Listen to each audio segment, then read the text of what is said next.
شاہ جہاں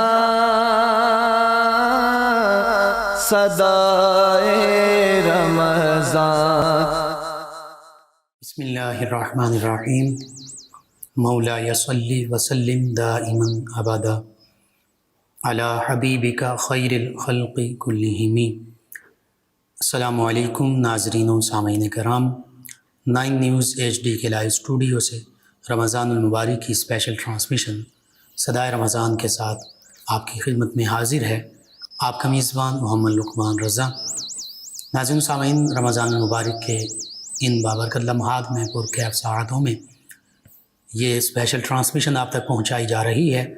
آج ام المؤمنین سیدہ صفیہ رضی اللہ تعالی عنہ آپ کے تذکار پاک ہوں گے۔ اس حوالے سے ہمارے ساتھ شریک گفتگو ہوں گے ہمارے مہمان اسلامک اسکالر جناب علامہ دانش رسول صاحب۔ ان کے ساتھ نبی رحمت صلی اللہ علیہ وآلہ وسلم کی بارگاہ ناز میں ہدیہ عقیدت پیش کرنے کے لیے ہمارے مہمان ثناخوان جناب ساجد صاحب، میں آپ دونوں معزز مہمانوں کو خوش آمدید کہتا ہوں۔ علامہ صاحب، سب سے پہلے تو امہات المومنین رضی اللہ عنہن چونکہ اہل بیت اطہار علیہم الرضوان میں سے ہیں، تو اس گھرانے کی اور پھر ان عظیم ہستیوں کی عظمت، رفعت اور شان کے تذکرے قرآن و سنت میں اور ان کی جو فضیلتوں کا ذکر ہے، ان کے جو امتیازات ہیں، ان کے حوالے سے کلام کیجیے۔ جی بہت شکریہ۔ بسم اللہ الرحمن الرحیم۔ الصلاۃ والسلام علیک یا سیدی یا رسول اللہ وعلی آلک و اصحابک یا سیدی یا حبیب اللہ۔ بہت شکریہ آپ کا ایک مرتبہ پھر صدائے رمضان میں قرآن و سنت کی روشنی میں جی، حق کی صدا بلند کرنے کی سعادت آپ کے ذریعے حاصل ہو رہی ہے۔ اللہ کریم آپ کو اور آپ کی پوری ٹیم کو اس کی بہتر جزا عطا فرمائے۔ امہات المومنین رضی اللہ تعالی عنہن، بے شک اللہ تعالیٰ نے ان کو بہت بلند رتبہ عطا فرمایا، ایسا مقام عطا فرمایا کہ تمام دنیا کی خواتین میں یہ ممتاز ہے بے شک، اور خود قرآن کریم اس حوالے سے ہمیں رہنمائی بھی عطا فرماتا ہے۔ سبحان اللہ۔ سورہ احزاب میں ارشاد فرمایا، یا نساء النبی لستن کاحد من النساء، سبحان اللہ، کہ یہ عام عورتوں کی طرح نہیں ہے۔ یہ خواتین جو نبی علیہ السلام کے مبارک عقد میں آ گئیں، سبحان اللہ، حضور کے گھر کی زینت بن گئیں، جی، تو یہ عام خواتین کی طرح نہیں ہے۔ سبحان اللہ، ان کا مقام اور مرتبہ بہت بڑا ہے۔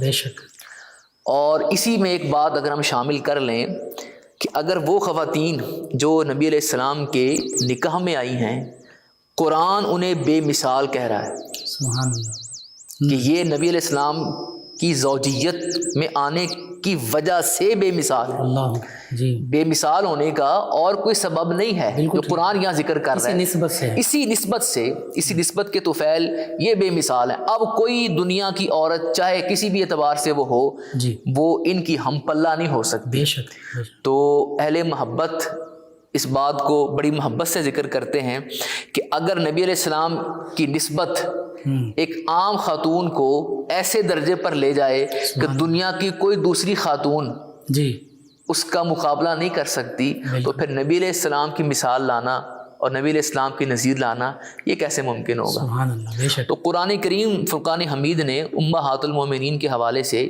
یہ پہلا بنیادی ایک کہہ لیں آپ کے بنیادی چیز وہ ذکر کی کہ یہ دنیا کی تمام عورتوں سے افضل عورتیں ہیں، سبحان اللہ، بہترین عورتیں ہیں بے شک، کہ جو نبی علیہ السلام کے مبارک نکاح میں آئیں۔ سبحان اللہ، اس کے بعد دوسرا درجہ جو نبی علیہ السلام کے نکاح میں آنے کے بعد انہیں ملتا ہے جی، وہ امت کی ماں ہونے کا درجہ ہے۔ سبحان اللہ، تمام جتنی بھی ازواج مطہرات ہیں تو نبی علیہ السلام کے نکاح میں آ گئیں تو قرآن کہتا ہے وہ ازواج امہاتہم، سبحان، اب یہ تمام ایمان والوں کی مائیں ہیں، سبحان اللہ، اور یہ کتنا بڑا رتبہ، جی، اور یہ بھی نبی علیہ السلام کی وجہ سے ہے۔ بے شک، تو نبی علیہ السلام کی گو کہ ہمارا موضوع کلام نسبت محبوب علیہ السلام تو نہیں ہے، لیکن ضمنی طور پہ یہ بات عرض کرنا اپنے دیکھنے سننے والوں کو بتانا ضروری ہے کہ نبی علیہ السلام کی نسبت کیسی پاکیزہ نسبت ہے اور کیسی اعلیٰ نسبت ہے کہ جو اس نسبت کے ساتھ جڑ جاتا ہے وہ بے مثال و بے نظیر ہو جاتا ہے. سبحان اللہ. بے شک.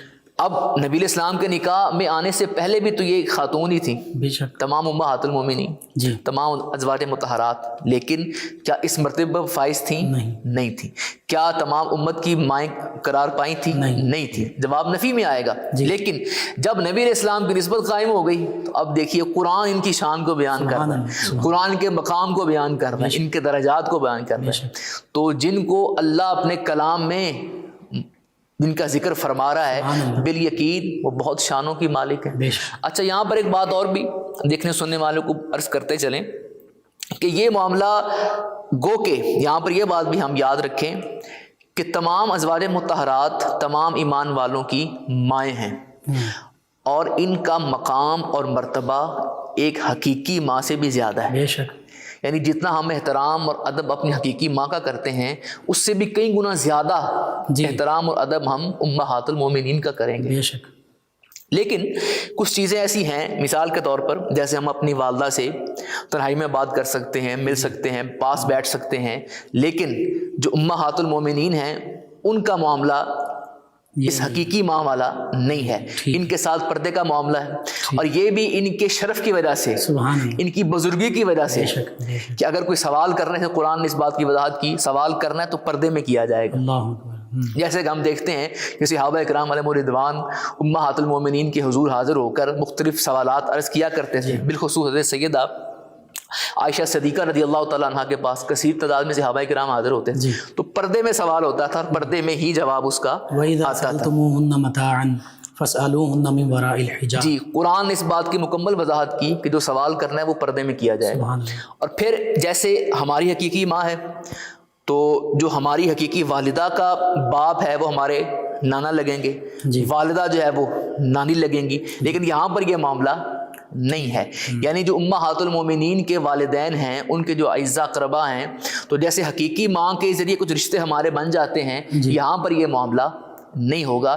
اور یہ بھی ایک قسم کی دیکھی جائے تو فضیلت ہے کہ جو نسبت رسول کی وجہ سے فضیلت حاصل ہو رہی ہے اللہ کریم نے اسی کو ہی مقدم رکھا ہے کہ نسبت رسول کے حوالے سے جو مقام اور مرتبہ ہے اسی کو فوقیت دی گئی ہے کہ محبوب علیہ السلام کے نکاح میں آنے کے بعد اب یہ بے مثال ہیں, کوئی دنیا کی دوسری عورت ان کا مقابلہ نہیں کر سکتی. اور نبی علیہ السلام کے نکاح میں آنے کے بعد اب یہ تمام امت کی, تمام ایمان والوں کی, تمام اہل اسلام مسلمانوں کی مائیں ہیں, اور ایسی مائیں ہیں کہ اپنی حقیقی ماں سے بھی بڑھ کر ان کا احترام اور ادب کیا جائے گا. اور فضیلت بھی, اور یہی فضیلت ہے ان کی, بہت بڑی فضیلت ہے ان کی کہ نبی علیہ السلام کے نکاح میں آ جانا اور پھر پوری امت کی جو ہے وہ ماں کے درجے پر فائز ہونا, یہ فضیلت. اور پھر آپ دیکھیں کہ امہات المومنین کے ذریعے ہی یہ بھی ایک اہم بات ہے کہ نبی علیہ السلام شوہر کیسے تھے, سبحان اللہ, یہ بھی انہیں کے ذریعے معلوم ہوا نا. نبی اسلام کی گھریلو زندگی جو ہے وہ کیسی تھی, گھر میں آپ کیسے رہتے تھے, ازواج کے ساتھ آپ کا رویہ کیسا تھا, اور دیگر معاملات جن کا تعلق آپ کی گھر کی زندگی کے ساتھ ہوتا ہے, وہ سارے معاملات ہمیں امہات المومنین ازواج مطہرات ہی کے ذریعے. سبحان اللہ. سیدہ صفیہ رضی اللہ عنہا نبی کریم صلی اللہ علیہ وسلم کی زوجہ مطہرہ, آپ کا خاندانی تعارف, خاندانی پس منظر, تاکہ ہمارے سننے دیکھنے والوں کو پتہ چلے کہ کس قبیلے کس خاندان سے تعلق رکھتی تھیں اور ان کا سلسلہ نسب کیا تھا اور ان کو کیا رفعت حاصل تھی. جی بالکل, چونکہ ہم نے آج خصوصیت کے ساتھ حضرت سید صفیہ بن حی بن اخطب رضی اللہ تعالیٰ کا ذکر خیر کرنا ہے, تو آپ نبی علیہ السلام کی بڑی چہیتی زوجہ تھی. سبحان اللہ. ٹھیک ہے. 11 ازواج مطہرات جو ہیں گو کہ نبی علیہ السلام نے بحیثیت شوہر سب کے ساتھ ہی ایسا رویہ اختیار فرمایا ہے کہ اس سے بہتر رویہ انسانی سوچ میں نہیں آ سکتا. بالکل ٹھیک, اس میں کوئی دو رائے نہیں ہے, اور اپنے کیا بیگانے کیا سب اس بات کو تسلیم کرتے ہیں. سبحان اللہ. تو حضرت صفیہ رضی اللہ تعالیٰ عنہ یہ خیبر کے موقع پر ان کا نبی علیہ السلام, جو کہ آگے چل کے اس پہ ہم بات کریں گے, جی ان کا تعلق خاندان بنی اسرائیل کے ساتھ تھا، ٹھیک، اور یہ کوئی معمولی شخصیت نہیں ہے، یہ اپنے علاقے کے سردار کی بیٹی تھی، اللہ، اور بڑا شاہی جلال اور حشمت جو ایک ہوتا ہے بادشاہی ماحول کے اندر، وہ سارا کچھ آپ کو ناز و حاصل، نعم میں پلی بڑی تھی، ناز و نام میں پلی بڑی، اور پھر ایک سردار کی بیٹی ہونے کی حیثیت سے، اور پھر یہ حضرت سیدنا ہارون علیہ السلام کی اولاد میں سے تھی۔ سبحان اللہ، ٹھیک، آگے چل کے اس کی مزید وضاحت ہم انشاءاللہ نزید کریں گے، تو آپ کی یہ اولاد میں سے تھی۔ جی، تو اس لحاظ سے دیکھا جائے تو آپ خاندانی پس منظر آپ کا، پھر قبیلہ آپ کا، اور پھر ظاہری طور پہ جو صورتحال ہمارے سامنے آتی ہے، وہ ان تمام چیزوں کا خلاصہ اگر نکالا جائے اور رزلٹ نکالا جائے تو حضرت سیدہ صفیہ رضی اللہ تعالیٰ عنہا مقام اور مرتبے کے لحاظ سے، جی، ایک تو نسبت رسول والا معاملہ تو وہی ہوا، جی، اس سے پہلے کی جو بات ہے گو کہ وہ تو سب سے فوقیت والی بات ہے نا، محبوب علیہ السلام کے عقد میں آ جانا، بے شک، اس سے پہلے بھی آپ اپنے اس کہہ لیں کہ ماحول کے اندر، اپنے علاقے کے اندر ایک مقام اور مرتبہ رکھتی تھی۔ سبحان اللہ، سبحان اللہ۔ جی ناظرین و سامعین، بہت خوبصورت گفتگو ہو رہی ہے مومنوں کی ماں ام المومنین سیدہ صفیہ رضی اللہ تعالیٰ عنہ آپ کے حوالے سے، اور حقیقت یہی ہے کہ نبی رحمت صلی اللہ علیہ وآلہ وسلم کے ساتھ جن جن ہستی کو، جن جن شخصیت کو نسبت حاصل ہوئی، ان کو اللہ تعالیٰ نے وراء الورا مقامات عطا فرمائے۔ صحابہ کرام علیہم رضوان ہوں، اہل بیت کرام علیہم رضوان ہوں، جن میں نبی کریم صلی اللہ علیہ وآلہ وسلم کی تمام ازواج مطہرات رضی اللہ عنہم شامل ہیں، آقا کریم صلی اللہ علیہ وآلہ وسلم کے شہزادے، شہزادیاں، نواسے، نواسیاں، نبی کریم صلی اللہ علیہ وآلہ وسلم کے والدین کریمین طیبین، تو یہ ساری ہستیاں جو ہیں انہیں آقا کریم صلی اللہ علیہ وآلہ وسلم سے نسبت حاصل ہے، اس وجہ سے یہ ہمارے لیے ادب اور احترام کے لائق ہیں، اور ان ہستیوں کا ادب احترام بجا لانا ہم مسلمانوں کے لیے، ہمارے لیے ضروری ہے۔ ناظرین سامعین، 9 نیوز HD کے لائیو اسٹوڈیو سے رمضان المبارک کی یہ اسپیشل ٹرانسمیشن صدائے رمضان آپ تک پہنچائی جا رہی ہے۔ ہمارے ساتھ موجود ہیں ساجد علی ساجد صاحب، نبی رحمت صلی اللہ علیہ وآلہ وسلم کی بارگاہ اقدس میں الہائے عقیدت پیش کریں گے۔ جناب ساجد علی ساجد صاحب۔ نہیں کوئی زمانے میں ہمارا یا رسول اللہ، ہمارا یا رسول اللہ، نہیں کوئی زمانے میں ہمارا یا رسول اللہ، تمہارے ہیں تمہارا ہے سہارا یا رسول اللہ، سہارا یا رسول اللہ، ہوں سر سے پاؤں تک ڈوبا ہوا غم کے سمندر میں، ہوں سر سے پاؤں تک ڈوبا ہوا غم کے سمندر میں، نہیں آتا نظر کوئی کنارہ یا رسول اللہ، کنارہ یا رسول اللہ، خدا نے آپ کو رحمت بنا کر فرش پر آقا، خدا نے آپ کو رحمت بنا کر فرش پر آقا، گناہ گاروں کی بخشش کو اتارا یا رسول اللہ، اتارا یا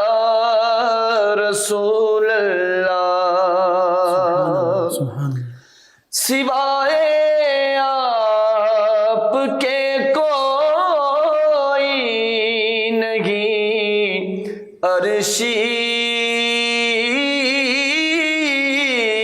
کا دنیا میں یا رسول اللہ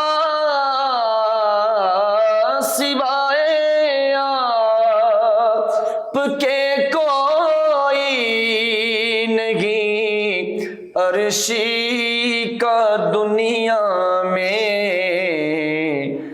ذرہ ہوں بنا ڈالو ستارہ یا رسول اللہ ستارہ یا رسول اللہ تمہارے ہیں تمہارا ہے سہارا یا رسول اللہ سہارا یا رسول اللہ.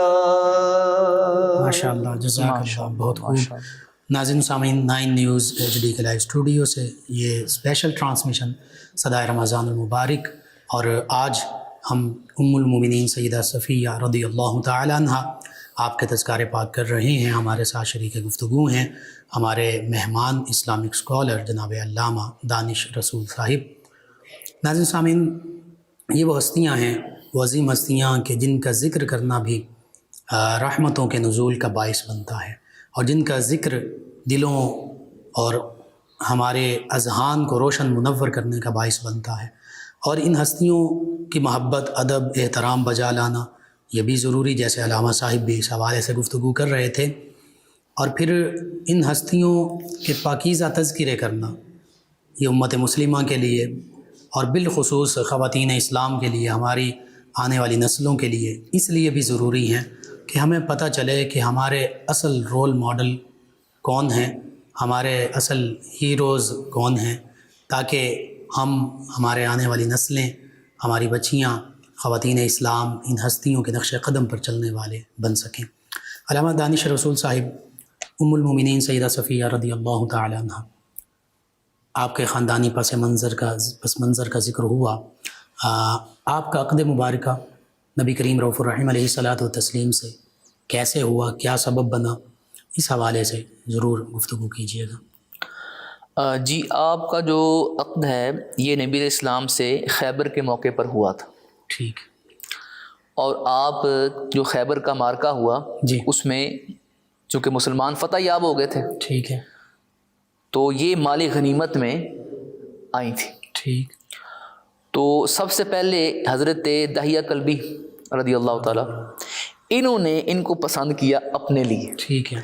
کیونکہ خاندانی پس منظر جیسے میں نے عرض کیا وہ بھی تھا، اور یہ ظاہری حسن و جمال کے اعتبار سے بھی ٹھیک ہے، ایک مقام اور مرتبہ رکھتی جی. تھی. ان کے حصے میں آئی داحیہ کلبی رضی اللہ. جی، انہوں نے اپنے لیے انتخاب کیا کہ میں ان کے ساتھ جو ہے وہ اپنا عقد کا معاملہ ٹھیک ہے کر لوں گا. تو صحابہ کرام نے پھر یہ عرض کی کہ ایک تو سردار کی بیٹی ہیں جی، اور ایک پس منظر موجود ہے پیچھے، ان کا خاندانی پس منظر بھی، تو اس لحاظ سے دیکھا جائے تو انہیں نبی علیہ السلام کے حضور پیش کرنا چاہیے. ٹھیک ہے. تو پھر نبی علیہ السلام نے اس تجویز کو قبول فرمایا، سبحان اللہ. اور انہیں پھر حضرت صفیہ رضی اللہ تعالیٰ عنہ کو محبوب علیہ السلام نے فرمایا کہ تم چاہو تو میں تمہیں اسلام کی دعوت دیتا ہوں، جی، اسلام قبول کر لو. اور اپنے عقد کی بھی آپ نے بات ارشاد فرمائی، اور اگر نہ چاہو تو تم واپس جانا چاہو تو اپنے خاندان اور قبیلے میں واپس جا سکتی ہو. اچھا، یہاں پر ایک بات بھی بڑی اہم ہے کہ ان کے والد، بھائی اور شوہر اور کچھ خاندان کے اور لوگ بھی یہ اس مارکے میں قتل ہو گئے تھے، مارکے خیبر کے اندر. جی.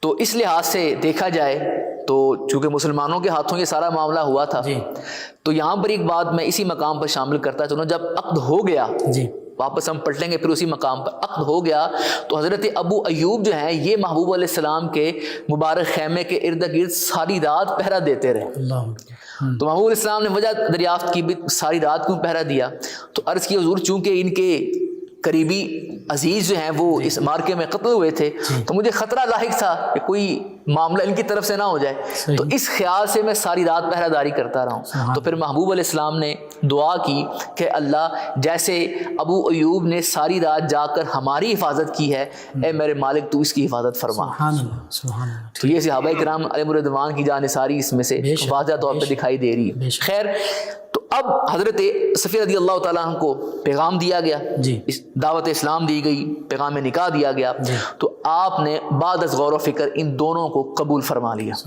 اور خود ارشاد فرماتی ہیں کہ جب میں آئی تھی تو اس وقت میرے نزدیک، کیونکہ ابھی تو کلمہ نہیں پڑا تھا نا، ابھی تو وہ ایک جنگ کی صورتحال ہے اور وہ اندر ایک غصہ موجود ہے، ایک کیفیت غم کی بھی ہے، تو کہتی ہے کہ میرے نزدیک ان سے برا کوئی نہیں تھا، لیکن جب میں بیٹھی اخلاق کریمانہ دیکھے تو جب بیٹھنے سے پہلے جب آئی تھی ابھی بیٹھی نہیں تھی تو میرے خیالات ان کے بارے میں اچھے نہیں تھے، لیکن جب میں اٹھی تو پھر نبی علیہ السلام سے زیادہ مجھے محبوب کوئی نہیں تھا۔ سبحان اللہ۔ اور اس حوالے سے یہ ملتا ہے روایات میں کہ آقا کریم صلی اللہ علیہ وآلہ وسلم نے اس بات کی وضاحت بھی فرما دی تھی کہ یہ معاملہ کیوں پیش آیا۔ ہاں، یہ معاملہ کیوں پیش آیا، نبی علیہ السلام نے باقاعدہ، میں نے پہلے بھی عرض کیا کہ چونکہ ان کے انتہائی قریبی لوگ اس مارکے میں قتل ہوئے تھے، تو اس لحاظ سے پھر جب جنگ ہوتی ہے تو جنگ کے اندر تو پھر بہت سارے معاملات سامنے آتے ہیں، تو اس لحاظ سے۔ لیکن یہاں پر آپ دیکھیں کہ نبی علیہ السلام نے کسی قسم کی زبردستی نہیں کی کہ بھئی ہم نے تو مال غنیمت میں حاصل کیا ہے اور ایک فتح کے بعد مال ہمارے ہاتھ آیا ہے تو ہم جو نہیں، یہاں پر بھی نبی علیہ السلام کے جو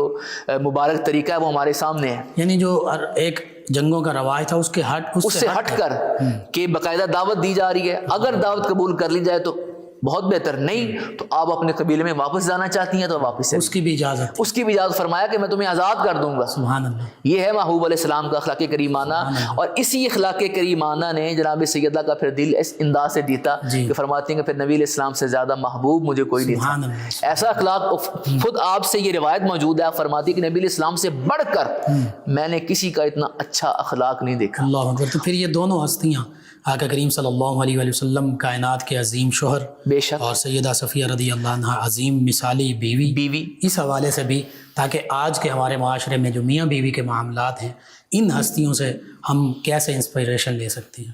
اچھا، اس میں آپ دیکھیں کہ نبی علیہ السلام نے چونکہ 11 نکاح فرمائے، کیونکہ ایک الگ موضوع ہے کہ نبی علیہ السلام نے 11 نکاح کیوں فرمائے، اس میں کیا حکمتیں تھیں اور کیا اس میں پوشیدہ راز تھے، اس کی طرف جائے بغیر نبی علیہ السلام نے باقاعدہ باریاں مقرر کی ہوئی تھیں۔ ٹھیک ہے، آپ ہر زوجہ محترمہ کے ہاں اس باری کے مطابق تشریف لے کے جایا کرتے تھے۔ حضرت صفیہ رضی اللہ تعالیٰ عنہ ان کا قد کچھ چھوٹا تھا، لیکن اس کے باوجود ظاہری جو ہے وہ ایک معاملہ جو خاتون کے اعتبار سے ہوتا ہے وہ آپ میں بدرجہ اتم پایا جاتا تھا، تو قد چونکہ چھوٹا تھا تو اونٹ پر بیٹھنے میں، سواری پر بیٹھنے میں کچھ مشکل ہوتی تھی، تو نبی علیہ السلام باقاعدہ اس میں ان کی مدد فرمایا کرتے تھے۔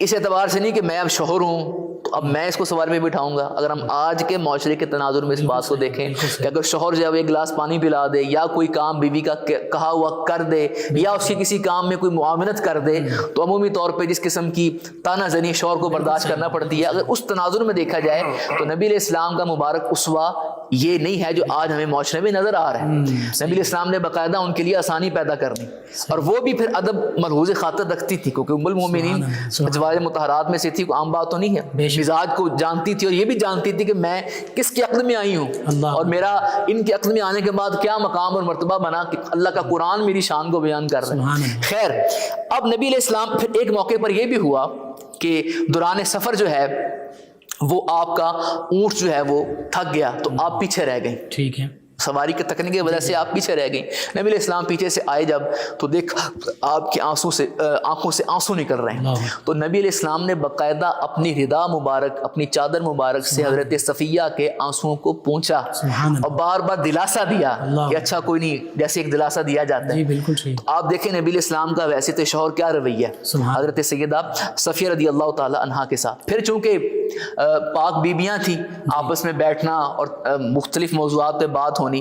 تو ایک دفعہ حضرت سیدہ عائشہ صدیقہ رضی اللہ تعالی عنہا اور حضرت سیدہ حفصہ رضی اللہ تعالی عنہا انہوں نے یہ کہا کہ بھائی ہمارا تو خاندان نبوت کے ساتھ قرابت داری بھی ہماری ہے، رشتہ داری بھی ہماری ہے، قریش سے ہیں. حضرت صفیہ رضی اللہ تعالیٰ نے اس بات کو محسوس فرمایا کہ میں چونکہ ایک دوسرے قبیلے سے آئی ہوں، میرا اس طریقے کے ساتھ جو ہے وہ نہیں ہے معاملہ. تو خیر جب آئیں تو محبوب علیہ السلام نے پوچھا کیا ہوا ہے. اچھا یہاں پر دیکھیں کہ بیوی سے یہ سوال بھی کرنا چاہیے کہ اگر اس کی ظاہری صورت میں نظر آ رہا ہے کہ کوئی بات ہے تو اگنور نہ کیا جائے، بلکہ اس کی غم خاری کی جائے، پوچھا جائے بھی کیا بات ہے، کیا مسئلہ درپیش ہے. پوچھا آپ نے باقاعدہ، تو آپ نے وہ سارا واقعہ جو ہے وہ عرض کر دیا کہ حضور یہ بات ہوئی ہے، اس بات کو میں نے محسوس کیا ہے. نبی اسلام نے فرمایا کہ تم نے انہیں کہنا تھا کہ میں ہارون علیہ السلام میرے باپ ہیں اور موسیٰ علیہ السلام میرے چچا ہیں اور میں محمد کریم صلی اللہ علیہ وسلم ان کی زوجہ ہوں، وہ میرے شوہر ہیں. تو یہاں پر بھی نبی علیہ السلام نے دل جوئی کی. اچھا بنیادی طور پر آپ دیکھیں تو یہاں پر ہمیں ہر مقام کے اوپر نبی علیہ السلام اپنی زوجہ کی دل جوئی کرتے نظر آتے ہیں کہ ہر جگہ پر محبوب علیہ السلام دل جوئی کر رہے ہیں. اب اسی ہی فریم میں اگر ہم آج کے معاشرے کی پکچر کو دیکھیں وہ بالکل اس کے الٹ ہے. اگر شوہر کسی معاملے میں دل جوئی کر رہا ہے تو اسے پھر طرح طرح کے ناموں سے پکارا جاتا ہے اور طرح طرح کی تانا زنی کی جاتی ہے یہ کیا ہو گیا. حالانکہ ہندو برصغیر پاک و ہند کے معاشرہ اور وہ ہندو رسم و رواج اور وہ ساری چیزیں جی ان کی چھاپ ہے، ان کی چھاپ ابھی تک موجود ہے. یعنی ہم اگر یہ بات کہیں تو غلط نہیں ہوگی کہ ہم نے صرف ہجرت ظاہری جسم کے ساتھ نہیں کی، بلکہ ہجرت کے اندر بہت سارے افکار و نظریات اور بہت سے رسم و رواج بھی ہمارے ساتھ ہجرت کر کے ادھر سے ادھر آ گئے.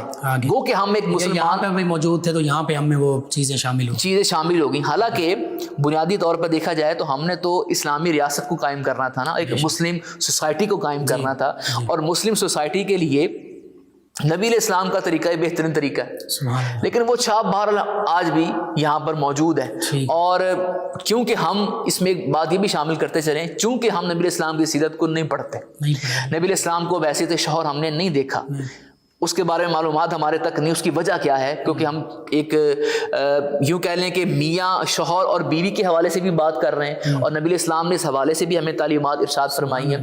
تو یہاں پر یہ بات اپنے دیکھنے سننے والوں کو عرض کرتے چلیں کہ شادی کی تمام ان تیاریوں کے اندر ایک تیاری یہ بھی ہونی چاہیے. آپ نے کپڑے بھی ڈیسائیڈ کر لیا، آپ نے مہمان بھی کر لیا، آپ نے جناب شادی ہال بھی سلیکٹ کر لیا، اور آپ نے طرح طرح کے باقی سارے کام کر لیے. تو یہاں پر جو دلہن ہے، جو لڑکی ہے، وہ ازواج مطہرات کے طریقے کو دیکھے، ان کی سیرت کو پڑھے کہ وہ بحیثیت بیوی نبی علیہ السلام کے ساتھ، بحیثیت زوجہ نبی علیہ السلام کے ساتھ کیا رویہ اختیار کیا. اور ادھر جو لڑکا جو دولہا بننے جا رہا ہے وہ نبی علیہ السلام کی اس پاکیزہ سیرت کو دیکھے کہ محبوب علیہ السلام بحیثیت شوہر کیسے تھے. آپ یقین کریں، میں پورے وثوق سے یہ بات آپ کو عرض کر رہا ہوں، اگر طرفین ان دونوں چیزوں کو اپنی شادی کی تیاریوں میں شامل کر لیں تو ہمارے گھر میں جو شادی کو لے کر، میریٹل لائف کو لے کر معاملات اور مسائل پیدا ہوتے ہیں ان میں سے ایک بھی باقی نہیں رہے گا. جی بالکل، مکمل رہنمائی مل جائے گی. آپ کے جو کنسیپٹس ہیں وہ کلیئر ہو جائیں گے.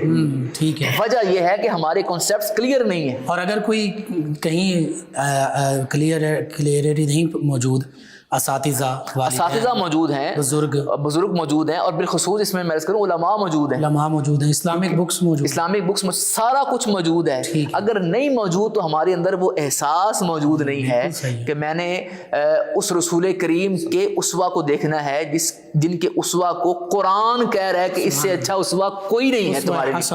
اسوہ حسنہ ہے یہ، سبحان اللہ، جس کو قرآن اللہ اپنے پاک کلام میں بہترین طریقہ کہہ رہا ہے کہ اس سے اچھا طریقہ تمہارے لیے اور کوئی نہیں ہے. اللہ نے یہ واضح فرما دیا.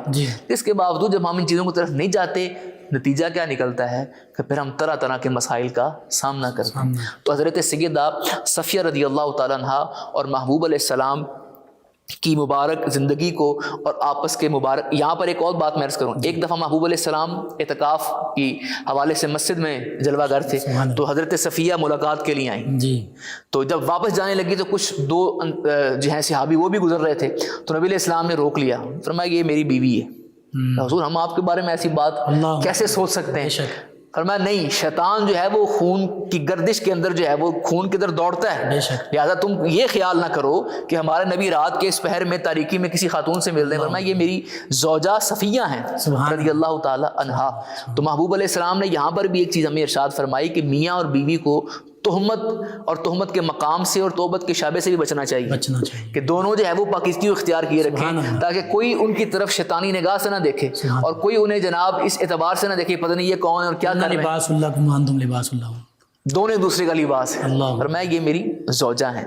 تو حضرت صفیہ رضی اللہ تعالیٰ عنہ محبوب علیہ السلام کی مبارک زندگی ہمارے سامنے بالکل واضح ہے اور مشعل راہ ہے۔ اگر انہی کے حالات و واقعات کو ہم دیکھ لیں تو اپنے ازدواجی زندگی کے معاملات کو سنوارنا کچھ مشکل نہیں رہے۔ سبحان اللہ، سبحان اللہ۔ بہت خوب، وقت کے دامن کو دیکھتے ہوئے پروگرام سمیٹیں گے۔ ناظرین سامعین، حقیقت یہی ہے، امہات المومنین رضی اللہ تعالی عنہن خواتین اسلام کے لیے رول ماڈل ہیں، مشعل راہ ہیں۔ ان کی سیرت، ان کے اخلاق، کردار، ان کی زندگیوں کو پڑھیں تاکہ یہ دنیا بھی اور ازدواجی زندگی بھی جنت کا نمونہ بن سکے۔ ناظرین سامعین، 9 نیوز HD کے لائیو اسٹوڈیو سے یہ پروگرام پیش کیا جا رہا آپ کی خدمت میں صدائے رمضان اسپیشل ٹرانسمیشن کے تحت نبی کریم صلی اللہ علیہ وسلم کی بارگاہ ناز میں، بارگاہ اقدس میں ہدیہ عقیدت پیش کریں گے جناب ساجد علی ساجد صاحب۔ کاش میں دور پیمبر میں اٹھایا جاتا، باخدا قدموں میں سرکار کے پایا جاتا، ساتھ سرکار کے غزوات میں شامل ہوتا، ساتھ سرکار کے غزوات میں شامل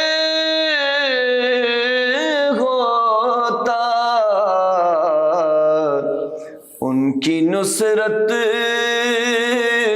میں لہو میرا بہایا جاتا، ریت کے ذروں میں اللہ بدل دیتا مجھے، ریت کے ذروں میں اللہ بدل دیتا مجھے، پھر مجھے راہ محمد میں بچھایا جاتا، خاک ہو جاتا میں سرکار کے قدموں کے تلے، سبحان اللہ، خاک ہو جاتا میں سرکار کے قدموں کے تلے، خاک کو خاک کے مدینہ میں ملایا جاتا، مل کے سب لوگ مجھے مٹی سے گارا کرتے، مل کے سب لوگ مجھے مٹی سے گارا کرتے، پھر مجھے مسجد نبوی میں لگایا جاتا، سبحان اللہ، ان کے روزے کے در و بام سجانے کے لیے، ان کے روزے کے در و بام سجانے کے لیے، روزنوں میں میری آنکھوں کو لگایا جاتا، سبحان اللہ، کاش میں دور پیمبر میں اٹھایا جاتا، سبحان اللہ، لایا جاتا سارے دربار اسیروں کی طرح، لایا جاتا سارے دربار اسیروں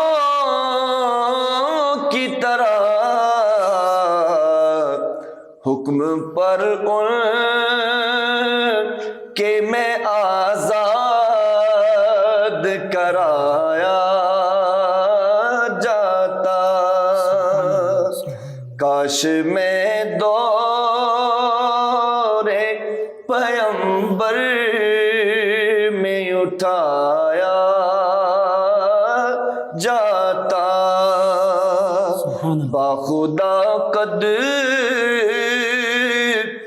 میں سرکار کے پایا جاتا۔